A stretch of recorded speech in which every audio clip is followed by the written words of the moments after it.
puis le serveur, il arrive toutes les 2 minutes, il vous dit, bon, là, on a mis la viande dans le four. Alors là, on est en train de commencer à faire cuire les légumes. Alors là, maintenant, on est en train de faire la sauce, etc., etc. Je pourrais continuer à l'infini. Évidemment, cette métaphore semble absurde, mais, dit-il, c'est ainsi que fonctionne l'école. Une institution qui passe plus de temps à dire ce que savent les élèves qu'à les faire progresser. Pire, une institution qui s'habitue à ne savoir des élèves que ce qu'il faut en dire à leurs parents. Puisque fournir des notes dont on parlait tout à l'heure, c'est fournir des notes bien sûr à l'administration, mais c'est aussi évidemment aux parents, pour les rassurer. Il y a une dimension essentielle dans l'évaluation qui est celle de la communication. C'est d'ailleurs souvent un enjeu qui est raté, puisque on peut dire d'une certaine manière que tous les travaux sur les compétences qu'on a commencé à mettre en œuvre ont souvent un petit peu été pervertis, pénalisés par une mauvaise communication auprès des parents. Voilà. Alors je dis ça à Bordeaux, où se trouve le collège Clistène, et où ceux-ci se sont rendus compte assez vite que finalement, pour communiquer avec les parents, on n'avait pas besoin d'un luxe de détails comme on pouvait en avoir pour soi-même, mais qu'on pouvait se limiter à 2 ou 3 critères pour juste donner aux élèves et aux parents. Mais bref, je m'égare. Donc, cette interpellation-là de Pernoud, elle me semble très intéressante et elle mérite quand même de montrer aussi les dérives et les limites donc, de ce que j'appelle cette évaluationnite. Donc on est quand même dans un pays qui est un petit peu obsédé par la note. Alors, je vous propose maintenant très brièvement de faire un petit jeu. D'accord? J'ai toujours rêvé d'être Julien Lepers, donc je vais vous proposer rapidement un petit jeu. Alors, oui, ça c'est pas le jeu, ça c'était un vieux dessin. Pourquoi je l'ai dit là? C'est pas grave. Alors, en plus, c'est un dessin de Daumier, hein, pour vous montrer que la question de l'évaluation, c'est pas une question populaire. Hein, voilà. Et je signale qu'il n'y avait pas 3 fils. Dagobert n'avait pas 3 fils, mais il n'en avait que 2. Donc il y a une erreur déjà dans le dessin. J'ai appris ça récemment. Bon, alors, donc venons-en à question pour un champion. Alors, on y va. Donc vous avez les mains sur le buzzer. C'est bon? Alors, première question. De quand date la création du baccalauréat? Donc on me dit, alors, souvent quand je pose cette question-là, les gens me répondent par quelque chose qui n'est pas une date, ils me disent Napoléon. Bon, je leur dis, c'est pas faux. Hein? Cadre à peu près. On est d'accord. Alors, deuxième question.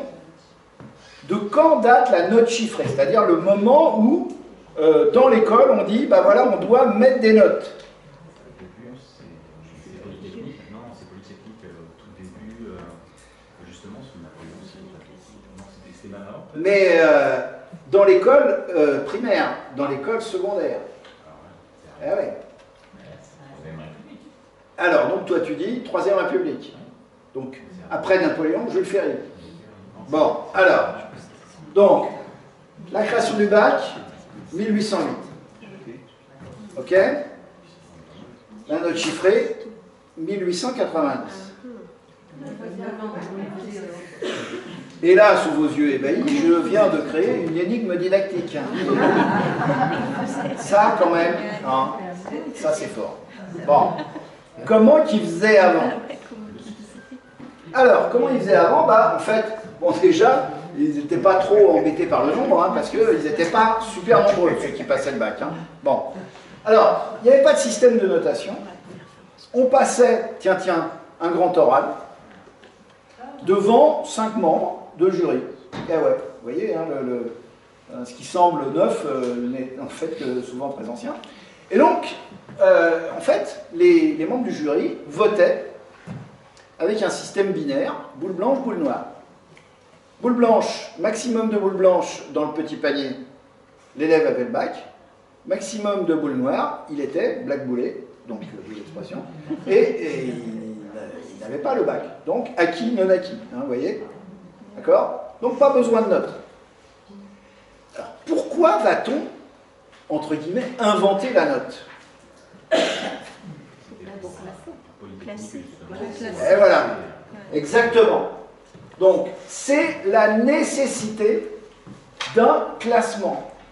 Alors il y a un article là très intéressant de Pierre Merle, justement, je vois que on a lu le même article qui le dit de manière très très claire sur l'invention de la note. Hein, c'est parce que les directeurs des grandes écoles, les directeurs des concours administratifs sont allés voir Jules Ferry et ont fait un vrai travail de lobbying, hein, on peut dire les choses ainsi, en disant il faut habituer nos enfants le plus tôt possible au classement. Donc la note, d'abord et avant tout, elle sert à classer. Et en France, on a institué la note pour classer, pour sélectionner, pour trier. Et je m'adresse à des gens qui sont à la place où ils sont, parce que justement, ils ont eu une note qui leur a permis d'obtenir un concours. D'accord? Alors on peut aussi d'ailleurs s'interroger sur les raisons pour lesquelles les enseignants sont si attachés aux notes, puisque d'une certaine manière, ils en sont le produit. C'est les notes qui leur ont permis d'être là où ils sont. Donc pourquoi remettre en question un système qui vous a fait réussir d'une certaine manière, hein? On peut le poser comme ça. Donc voilà. Donc en fait, la note précède le concours. Alors je vous invite vraiment à lire dans la Revue française de pédagogie, donc cet article, c'est... ah oui, ok, bon, donc je vous donne la référence, hein, c'est un article de 2015 dans la Revue française de pédagogie. D'accord? Bien. Alors, donc en fait ce qui est important c'est ça, c'est de comprendre que la France c'est un pays de concours. Hein, c'est Claude Lelièvre qui dit ça souvent. Et donc, en fait, le système d'évaluation français, il est shooté à la note. Hein, c'est vraiment quelque chose qui est inscrit dans l'ADN du système éducatif français, et il est shooté à la sélection. Donc, quelque chose qui n'existe pas dans les autres pays, hein, de manière aussi forte que cela. Donc, c'est quand même un élément important, et c'est aussi une des raisons pour lesquelles, finalement, notre système est un système qui est aussi prégnant sur, finalement, le fonctionnement du système éducatif et, je dirais, qui crée de l'échec, finalement, d'une certaine manière. Voilà.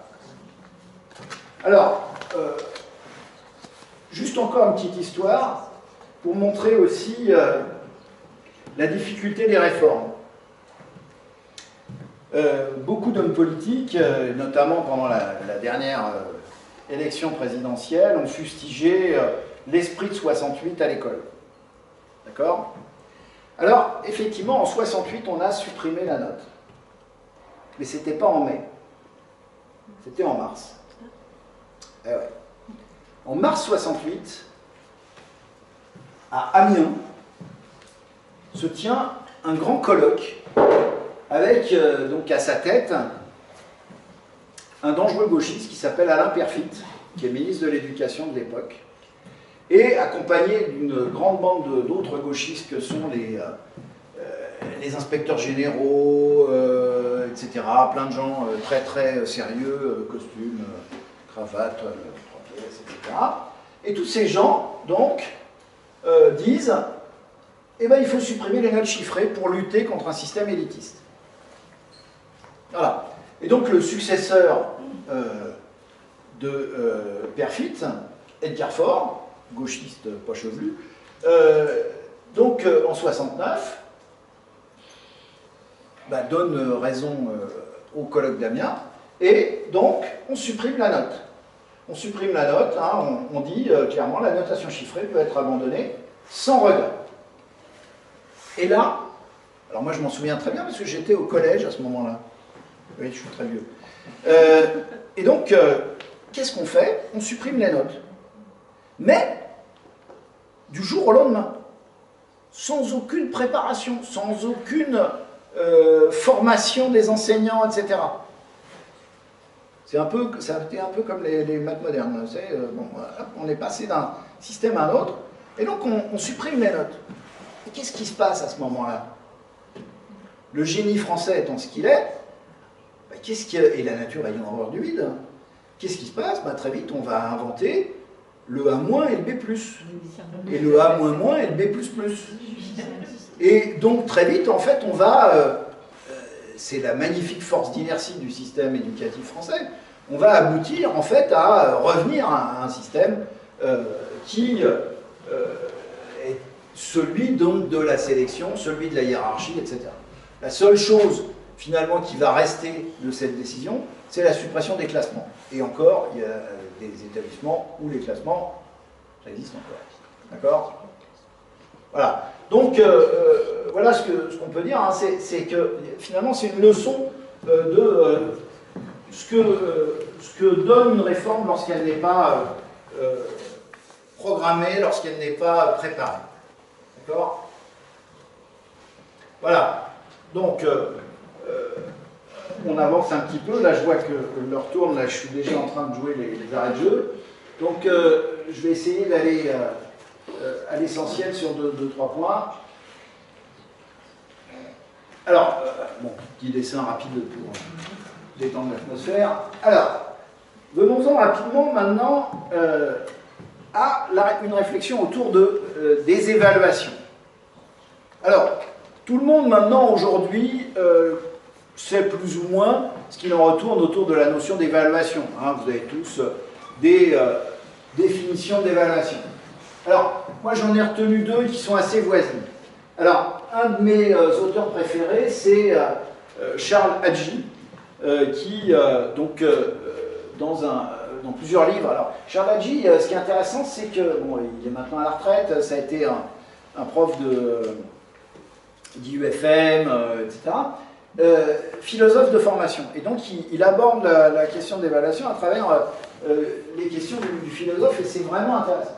Et alors, pour lui, en fait, et vous allez voir que l'autre définition revient à peu près à la même idée, évaluer, ça revient à mesurer l'acceptabilité d'une réalité donnée, alors donc un individu, une institution, une situation, ou une politique menée, par référence à des attentes déterminées en vue d'en dire la valeur. Donc, quand on évalue, hein, le terme évaluer, c'est on va donner de la valeur à quelque chose. Évidemment, du point de vue de la conduite des actions, l'évaluation, c'est une nécessité, hein, comme je le disais. Pour atteindre un but, hein, c'est ce qu'on disait tout à l'heure, il est nécessaire de se situer par rapport à lui. D'accord? Hein, de la même manière que quand je fais de la voiture, quand je fais un trajet en voiture, et qu'il y a des enfants derrière et qui disent il reste combien de temps? Bon, on a encore pour longtemps. Et ben, c'est pareil, hein, on est obligé d'évaluer le temps qui reste, quelle est comment on se situe par rapport au but à atteindre. Bien. Alors, de fait, le problème, c'est quoi? C'est que l'évaluation, c'est pas forcément de la notation. On n'est pas forcément obligé de noter pour mesurer les progrès. Hein, évidemment, ça peut se traduire autrement que par une note chiffrée. Et donc, on le sait bien, la note sur 10 et sur 20 au lycée, qui nous est si familière, c'est en fait une spécialité bien française.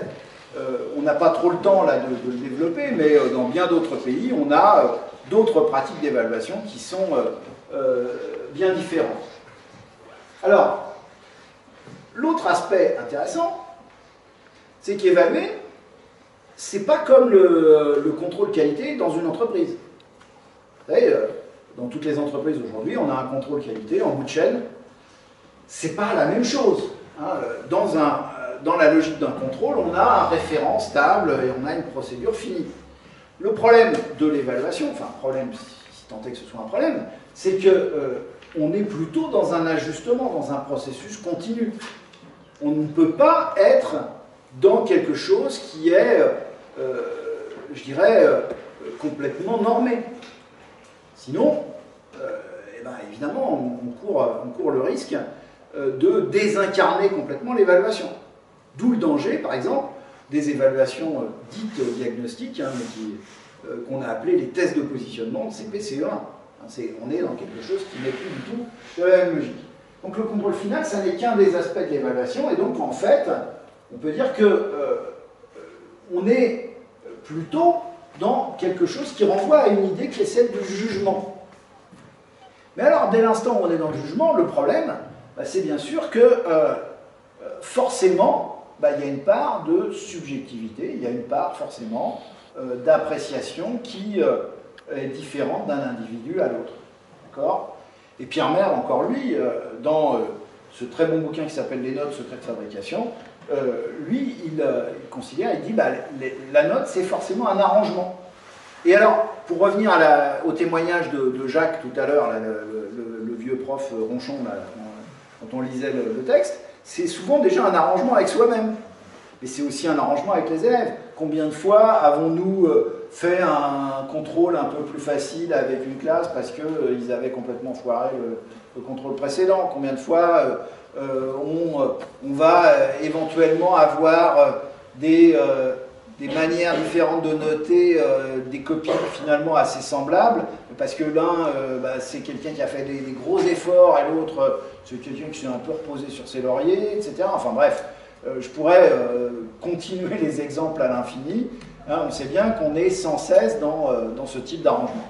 Donc voilà, c'est une manière donc, de présenter les choses. Alors, on retrouve ça aussi chez un autre auteur que j'aime beaucoup, qui s'appelle Jean-Marie de Quetelet. C'est un Belge, c'est pour ça qu'on dit de Quetelet. Hein. Et on dit Waterloo aussi, hein, d'ailleurs, hein, je vous le dis au passage. Bon, donc, pour lui, évaluer, c'est une définition en 3 temps. Hein. Alors, il dit recueillir un ensemble d'informations suffisamment pertinentes, valides et fiables. Voilà. Alors ça, information suffisamment pertinente, valide et fiable, ça suppose évidemment le talent de l'enseignant. L'enseignant, c'est quoi? C'est qui? C'est quelqu'un qui est capable de formuler des questions qui permettent d'avoir des bonnes réponses. D'accord? Sinon, on aboutit à quoi? On aboutit à ça.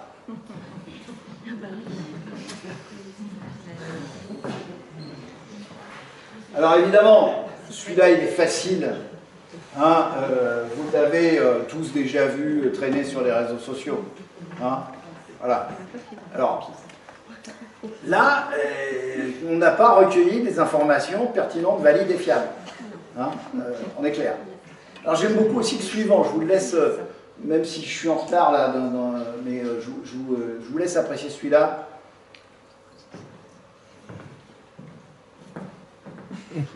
Celui-là m'a fait hurler de rire quand je l'ai découvert sur Internet, sur les réseaux sociaux.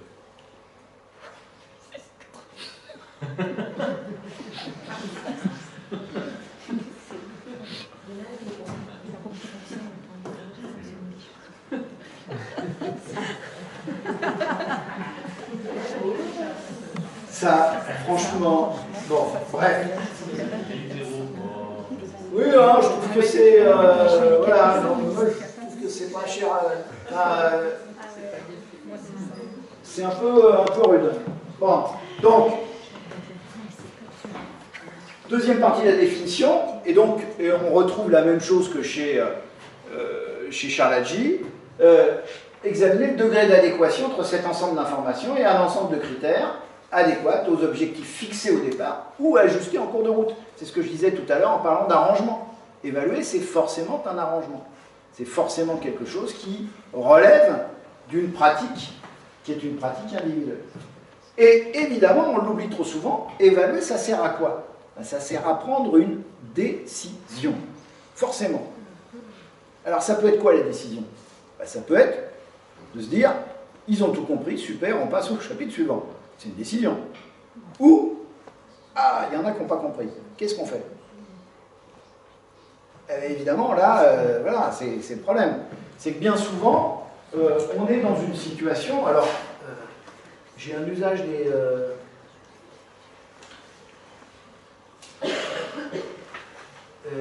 dessin. Zut. Ah ben je ne l'ai pas mis celui-là. Ah si, il est là. Voilà. Voilà, il n'est pas très joli ce dessin, mais l'idée est très forte. Hein, voilà, c'est... tu as attrapé une sale note, bah, c'est comme si tu avais attrapé la grippe. Qu'est-ce qu'on fait après? L'évaluation, ce n'est pas une fin en soi. L'évaluation, c'est une partie d'un processus qui est celui de l'apprentissage. Et c'est seulement à cette condition-là qu'on peut considérer que l'évaluation soit non pas une menace, comme j'ai essayé de le montrer tout à l'heure, mais une chance hein, pour le travail. Et donc, voilà, ça c'est évidemment un des dangers majeurs. Alors, je reviens, pardon, donc, excusez-moi, et puis je vais clore dans pas longtemps, je vais passer d'autres. J'avais prévu beaucoup trop de choses, mais je pourrais dire l'essentiel. Et donc, en vue de prendre une décision, c'est aussi, bien sûr, quand l'évaluation est une évaluation, comme on dit, certificative, c'est-à-dire où là, elle va déterminer le passage dans la classe supérieure, l'accès à un diplôme, un concours, etc. etc. D'accord?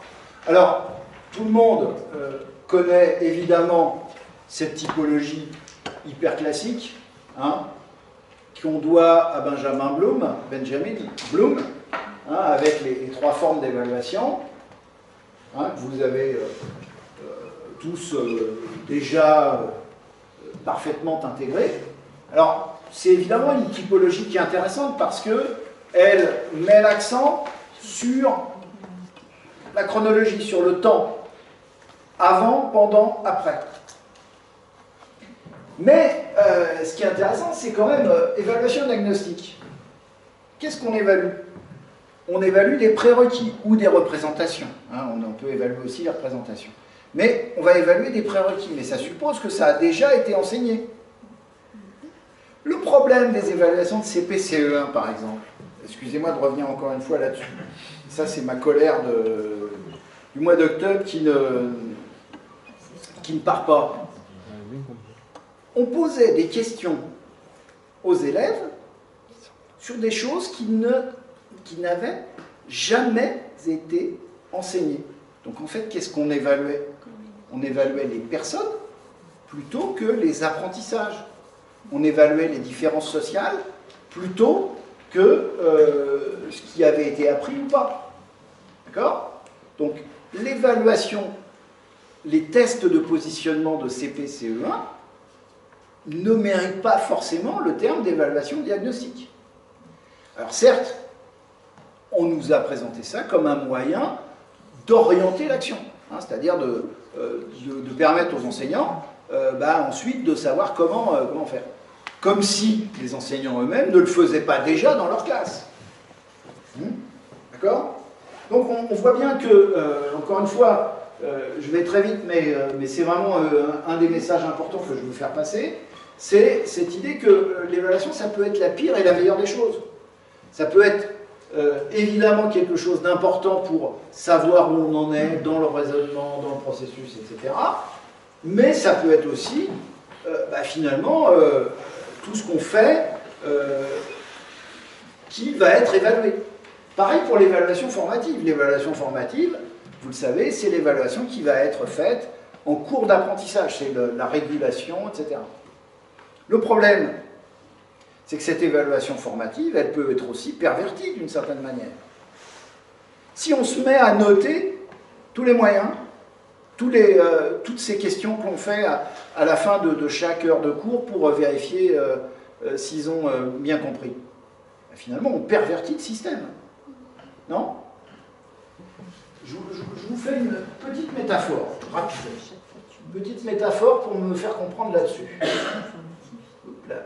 Alors, au cas où vous n'aurez pas compris, je suis en train d'essayer de rassembler ce que j'avais prévu dans un temps beaucoup plus long, et voilà. Imaginez, vous apprenez à faire du vélo, et on vous met une note à chaque fois que vous apprenez à faire du vélo. Vous tombez 19 fois. Au bout de la 20e, vous réussissez et vous partez, fier comme Artaban, sur votre petit vélo, parce que, ça y est, vous avez enfin compris. Si on vous mettait une note à chaque fois que vous apprenez, vous auriez une note catastrophique. Vous auriez une note absolument déplorable. Sauf que qu'est-ce qui compte? C'est pas le processus continu. Ce qui compte, c'est le résultat. C'est ce qu'on a appris à ce moment-là. C'est un petit peu comme ma métaphore tout à l'heure. J'utilise beaucoup de métaphores. Un prof, ça utilise des métaphores. C'est comme ma métaphore du restaurant de tout à l'heure. C'est pareil.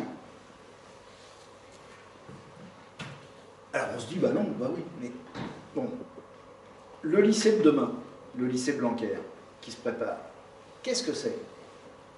C'est un lycée où chaque note, en première et en terminale, va plus ou moins, puisque ça va être un contrôle continu. Alors je sais que je m'adresse à des gens du SGEN CFDT qui ont défendu le contrôle continu. Mais là encore, le contrôle continu, enfin plutôt le contrôle en cours de formation, pardon.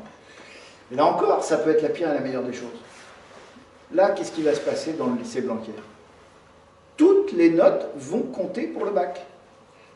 Donc, en fait, le fait d'évaluer pour progresser, d'évaluer pour mesurer les acquis et pour aider à construire ces apprentissages, bah, finalement disparaît au profit d'une logique qui est celle de la sélection. D'accord? Donc, là aussi, hein, évidemment, faisons attention à tout cela. Alors, c'est quand même balancé par le fait que le contrôle continu, on le sait, en tout cas c'est ce que nous montre le collège, est en général bien supérieur au contrôle final du brevet. Là, donc, parce que malheureusement là, alors, je vais m'insérer en faux. quoi, qu'au collège, le contrôle continu puisse être majoritairement le contrôle continu est dans plus bas que le bas. Et après, ça dépend des établissements aussi, hein. Ça dépend de plein de choses. ouais. D'accord. Alors, puisqu'on avait convenu que normalement je parlais 1 heure, là que je suis déjà en train de déborder d'un quart d'heure, je vais passer très vite à ma conclusion. Alors, ce qui n'empêchera pas de revenir sur des points. Bon, par exemple, je voudrais... Excusez-moi. Voilà. J'ai laissé de côté tout un débat qui, là aussi, mériterait tout un long développement, qui est celui sur les compétences. D'accord? Je pourrais y revenir si ça vous intéresse. Mais, puisque je m'étais engagé à ne pas monopoliser la parole, et puis ensuite, après, bah, il faut rentrer chez soi, tout ça, donc il faudrait quand même laisser du temps pour la discussion, pour l'échange. En conclusion, qu'est-ce que je voulais dire? Alors,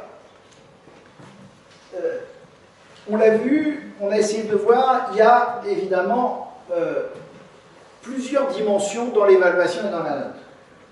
C'est un moyen de communication, je l'ai dit tout à l'heure. Et ça, c'est quelque chose qui est trop souvent négligé. Évaluer, c'est communiquer. Et ça veut dire aussi qu'il ne faut pas s'interdire et même s'autoriser à ne pas avoir le même type de communication selon les destinataires. Je ne communique pas de la même manière avec mes collègues ou avec les parents ou avec les élèves. C'est aussi, évidemment, une manifestation de l'autorité, du pouvoir. Hein, il peut y avoir un usage détourné de la note qui permet, d'une certaine manière, d'affirmer son pouvoir. Il peut y avoir une sorte d'emprise liée à la note. Alors, on l'a vu aussi, la note, c'est l'expression d'un système de valeurs personnelles. Et moi, sans vouloir, je dirais, aller vers des excès qui seraient d'introduire de la psychanalyse dans la formation des enseignants, mais je pense qu'il serait quand même important qu'il y ait une vraie réflexion dans les établissements de formation, quel que soit le nom qu'on leur donne demain, sur la déontologie, sur les valeurs. Une véritable réflexion sur les valeurs. Parce que, on le sait bien, derrière les questions d'évaluation, il y a quand même aussi, évidemment, des aspects qui sont importants. Alors, c'est aussi un arrangement, bien sûr. Et puis, c'est aussi une norme sociale propre à un groupe. Et donc, ce qui est important aussi, c'est de faire évoluer la norme sociale. Hein. il y a des biais importants dans les pratiques de notation, et peut-être que le biais le plus important, c'est celui que André Antibi a repris sous une forme qui a été popularisée, qui est celui de la constante macabre. Alors, en fait, Antibi, il a repris un vieux constat qui existait auparavant, qui était la loi de Posthumus. 1947, Posthumus, c'était un pédagogue hollandais, Karl Posthumus. Et donc, vous connaissez tous cette loi donc de la constante macabre, hein, qui consiste à ajuster les notes de manière à avoir un tiers de bon, un tiers de moyen, un tiers de mauvais. Et donc, en fait, d'avoir cette distribution gaussienne des notes, hein, et en fait, ce que dit Antibi et ce que disait avant lui cette loi de Posthumus, c'est qu'en fait, ça, c'est le résultat d'une certaine pression sociale, et c'est le produit de notre culture. Notre culture de la note, elle est fondée là-dessus. Elle est fondée sur ce tri, sur cette sélection. Je n'ai pas trop le temps de développer, mais on peut y revenir éventuellement.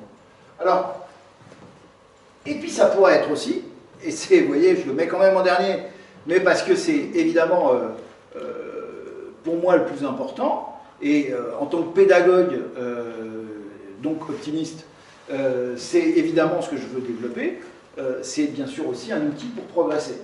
Donc c'est à la fois une pratique sociale, donc sous-tendue par des valeurs, ça renvoie à des conceptions de la justice, c'est évidemment quelque chose qui est difficile à faire évoluer, parce que bien sûr les enseignants sont marqués profondément par leur représentation du métier. Alors, c'est aussi une pratique qui est chronophage et qui peut être vidée de son sens, c'est ce que j'ai essayé de vous montrer à travers quelques statistiques, et en fait, on est souvent dans un rapport utilitariste au savoir. Combien de fois avons-nous vu les élèves jeter leurs devoirs à la poubelle une fois que la note a été donnée? Hein, on sait bien que c'est quelque chose qui est extrêmement agaçant, parce que nous, on a passé du temps à les corriger, les copies, déjà, et d'une, et puis parce que surtout, c'est la manifestation d'un rapport strictement utilitariste. Hein, je disais une fois dans une interview où on m'interrogeait sur les portables à l'école, je leur dis, vous savez, l'application qui est la plus utilisée par les élèves, c'est Pronote, hein, en fait, hein, c'est celle qu'ils utilisent le plus sur leur portable, pour savoir les notes qu'ils ont déjà eues, etc. Enfin bref. Et donc, alors ça, c'est ce que je vous ai montré. Et donc, en fait, la question, le message sur lequel je voudrais clore mon intervention, et puis après laisser place aux questions, c'est que finalement, souvent, on note pour se dispenser d'évaluer les acquis. Et en fait, dans ce rapport de l'hygiène qui est assez ancien, mais qui était un des très très bons rapports, c'était Roger-François Gauthier qui l'avait rédigé, et on est là au cœur de ce qui est finalement la véritable fonction que devrait remplir l'évaluation, c'est-à-dire une évaluation qui soit véritablement une évaluation au service de la réussite et au service des apprentissages. Donc une évaluation qui soit une évaluation critériée et non normative, une évaluation qui doit souligner non seulement les erreurs, parce qu'évidemment il faut les souligner, les erreurs et pas les fautes, hein, j'ai pas besoin de développer longuement, mais aussi les réussites, aller vers l'auto-évaluation, parce que finalement l'évaluation devrait être sa propre fin. On devrait d'une certaine manière évaluer pour ne plus évaluer, pour que l'élève soit aussi en mesure de s'évaluer lui-même. Et puis bien sûr, considérer que l'évaluation n'est pas une fin en soi, comme je l'avais pointé. Et donc, en fait, aujourd'hui, on voit bien que ce qui rend difficile le débat sur l'évaluation, c'est qu'il y a en fait deux logiques qui s'affrontent et qui sous-tendent le débat sur l'évaluation. Une logique qui est celle du classement, produit de notre culture. Rappelons-nous Jules Ferry, Napoléon, etc., ce qu'on a vu tout à l'heure. Et puis, une logique qui est celle de la régulation, qui est celle des apprentissages, celle où il faut comprendre le processus d'apprentissage pour mieux aider à apprendre. Et donc, c'est aussi cette logique-là qui doit permettre la différenciation, qui doit permettre à chacun de trouver sa place dans l'évaluation. Alors là aussi, c'est un très vieux dessin qui date des années 30. Alors pour une sélection juste, chacun doit évidemment faire la même évaluation. S'il vous plaît, montez à l'arbre. Voilà. Donc moi, en tout cas, je suis monté sur l'estrade. J'aurais pu me mettre en bas, ça aurait été mieux. J'espère que je vous ai donné quelques pistes. J'ai bien conscience que ce que j'ai dit jusque-là était peut-être un petit peu décousu. Peut-être cela mériterait-il d'être plus développé. Hein, mais en tout cas, je vous remercie de votre écoute et puis je suis évidemment prêt non seulement à répondre aux questions, mais aussi évidemment à vous permettre de débattre entre vous. Voilà.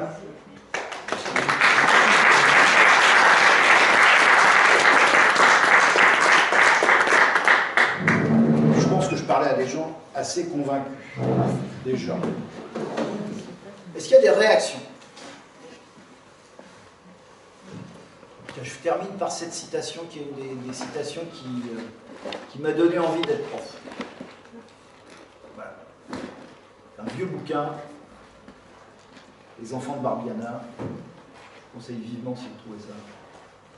Voilà.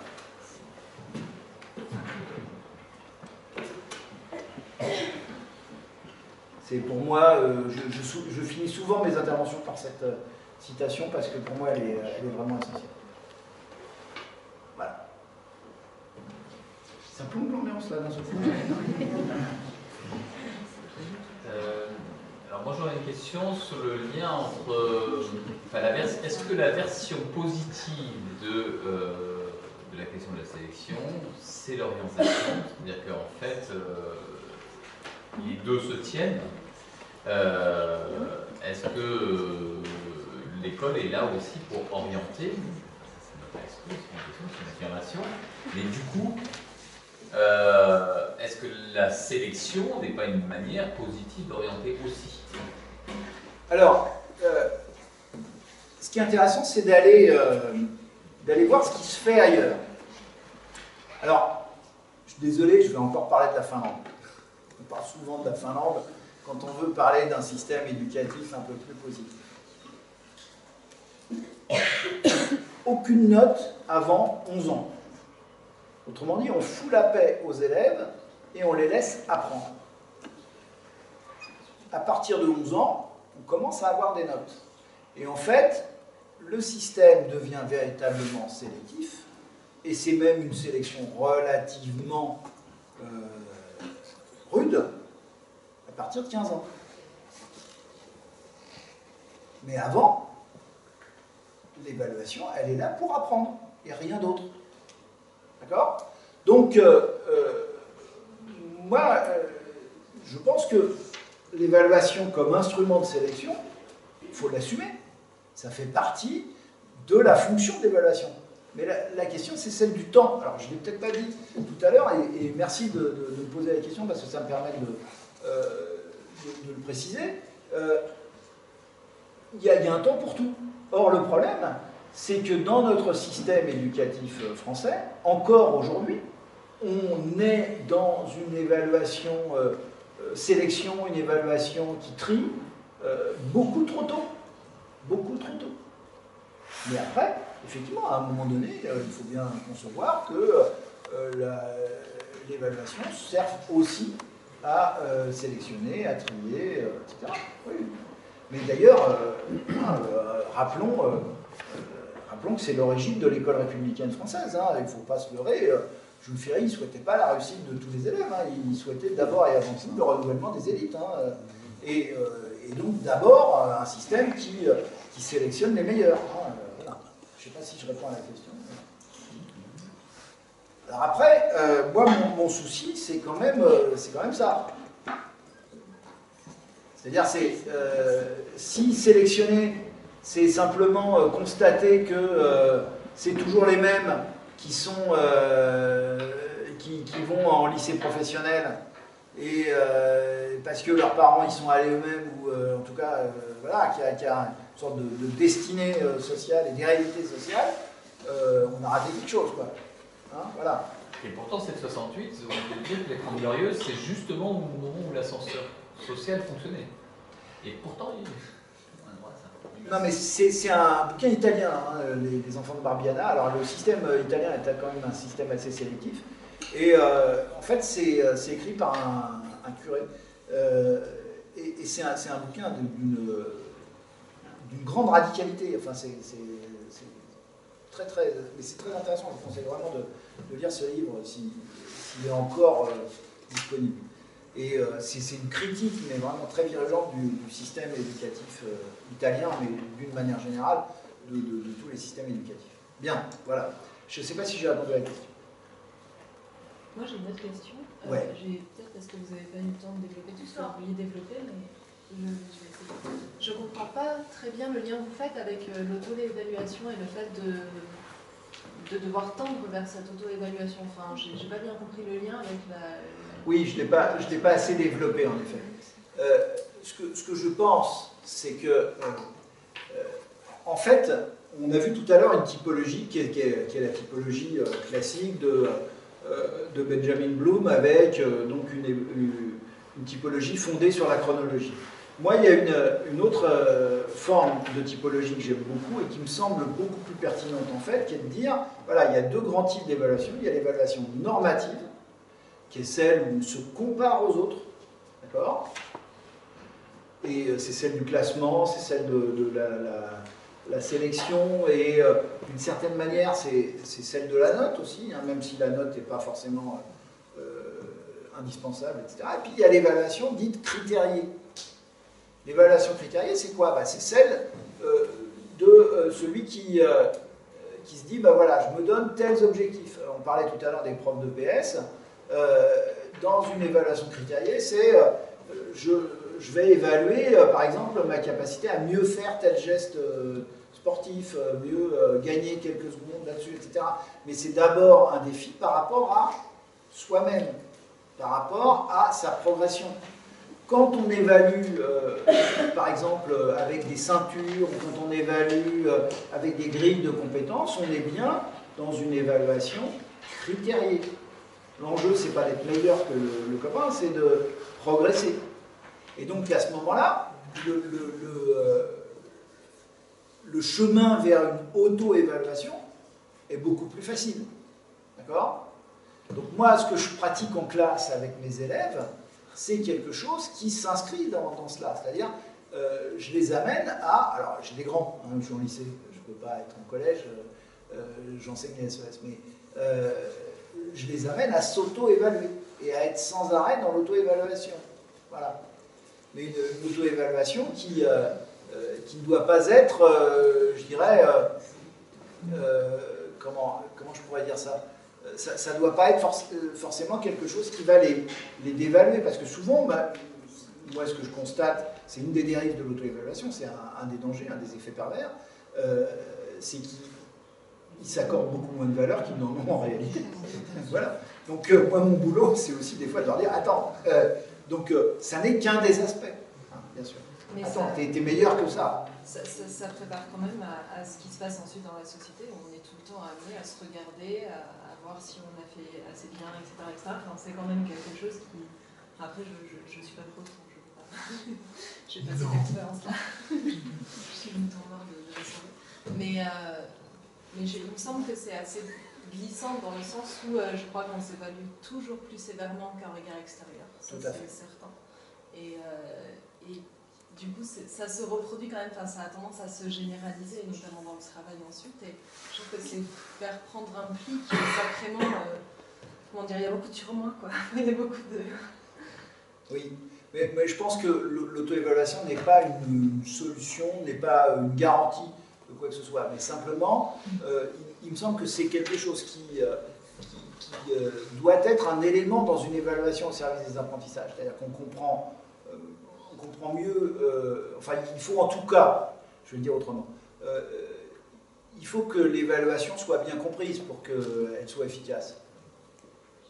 En d'autres termes, si l'élève ne comprend pas l'évaluation, ne comprend pas les critères, ne comprend pas où il se situe, comment espérer qu'il progresse, quoi. C'est cette question-là. Alors, je ne sais pas si c'est l'auto-évaluation en soi qui est importante, mais c'est en tout cas une démarche où on va prendre conscience. Ce n'est pas une évaluation qui tombe du ciel comme ça, mais c'est quelque chose qui va être compris, intégré, et c'est ça qui m'importe le plus. Mais en effet, le danger que vous pointez, il existe, hein, le danger d'être sans arrêt en train de s'auto-évaluer dans les entreprises. Aujourd'hui, on a des grilles d'auto-évaluation, etc. Hein, oui, tout à fait. Avec tous les dangers que ça comporte. Hein, bien sûr. Sur les travaux à l'oral, parce qu'apparemment c'est quelque chose qui est plus développé. Exactement. C'est assez intéressant de faire évaluer les élèves. Moi je suis professeur en BTS, hein. Moi je fais beaucoup de travaux à l'oral, beaucoup de présentations à l'oral. Et en fait c'est la classe qui à la fin de la présentation fait une analyse critique, mais critique au sens donc, positif. Je fais toujours démarrer sur le positif, qu'est-ce qu'ils ont apprécié dans la présentation. Et ensuite, quels conseils d'amélioration ils peuvent donner à leurs camarades. Et ça fonctionne hyper bien. Et comme de toute façon, ils savent qu'ils passent tous à l'oral, ça se fait toujours dans un très bon esprit.